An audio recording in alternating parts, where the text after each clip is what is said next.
in the first part of the tutorial for the HP Laserjet, we covered sort of setting it up, feeding the paper, changing the toners, clearing jams.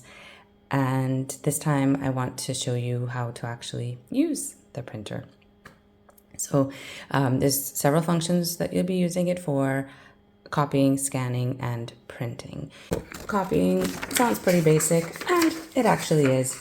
So when you're an option to copy through the feeder tray, I actually just like to use the feeder tray all the time for copies. I know it also has the ability to scan, and when you're scanning, you can also make a copy. But A, it's an extra step, and B, it just increases the chance of that glass getting scratched and whatnot.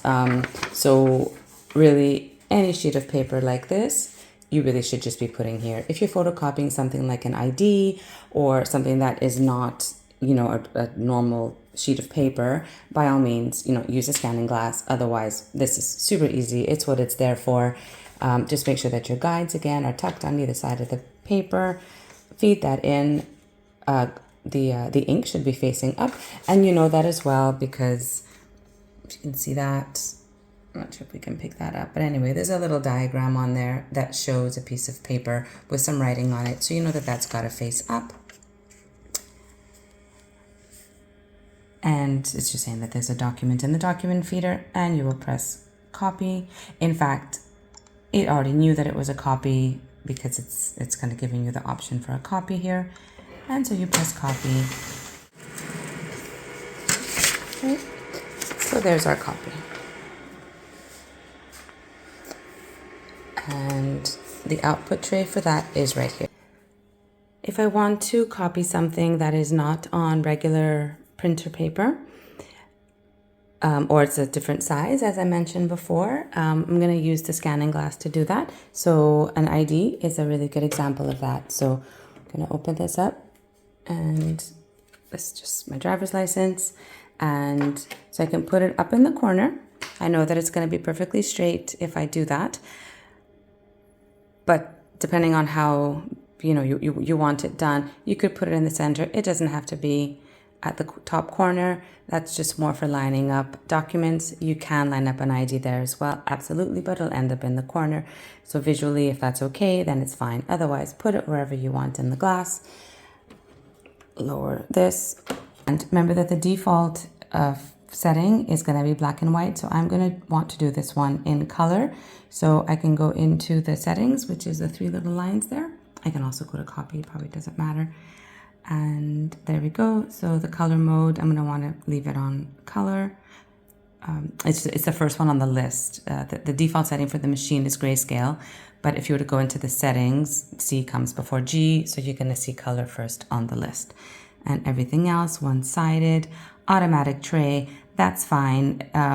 The default tray is tray number 2 anyway, because in this case, I don't have anything in tray number 1, the bypass tray. But if I did, then yes, I would say I want it to come out of tray 2 because I just want it to be on regular paper. Press copy. Okay. And there it is, a color copy of my driver's license. And then always remember to remove, return to the customer if it's a customer, or put it in your wallet if it's yours. And then always keep this closed. We want to keep dust out of it. The better condition that scanning bed stays in, the longer this machine is going to last, and the nicer your copies and image scans are going to be. Another option that you have, we haven't covered yet, is to copy a double-sided job. So I've got just 2 sheets of paper here, and if I wanted to make a copy of these, but I want them to be 2-sided, I will again use this upper tray here, the feeder tray, and the default for the machine is going to be single-sided, so I'm going to want to go into the settings to tell it that it needs to be double-sided. Right, so I don't want color. So anytime I go into the settings, I have to reset my color mode. If you touch nothing, it will be grayscale. if you go into the color settings, you have to make a choice. So we're going to choose grayscale, and then not 1:1, but 1:2. 1:2 means it's a single side, a one side, going to a two side. If I had a document that was already two-sided, I can go from a two-sided document to two individual sheets. And then I can always do two-sided to two-sided. So now I'm going to do one-sided to two-sided. And I'm going to change my quantity. Let's say I want to do two of them. So I'm going to do two.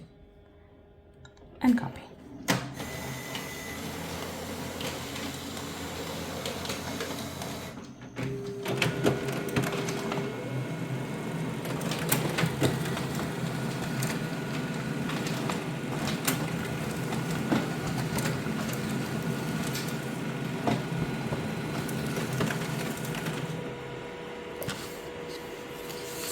So there we go. I have two copies and they're both two-sided. I just want to make another copy of this. I want to go two-sided to two-sided. So put that in, make sure you've got your guides tucked nice and close. And I want to go from a double-sided to another double-sided, and I just want one. So I'm going to change that quantity to 1 and copy.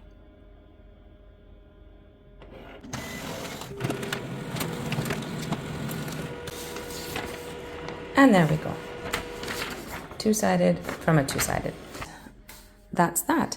So we haven't covered scanning. We'll cover that in another video, but this is the copying side of it. At the end of the day, when you're done working with the machine, I want you to do a few things. Make sure that the bypass tray is closed. It should be closed anyway when you're not using it, because you're really only going to use it for those kind of special papers. So just keep that shut all the time. It's much less susceptible to damage. I want the cover to be closed all the time. We never leave the cover open. In fact, that's just not just at the end of the day. This is as soon as you have finished using the scanning tray, you must close the cover always. And then you're going to power it off. So to power off, you've got your power button here and just hold it down till you hear it shut down. And then that says shutting down.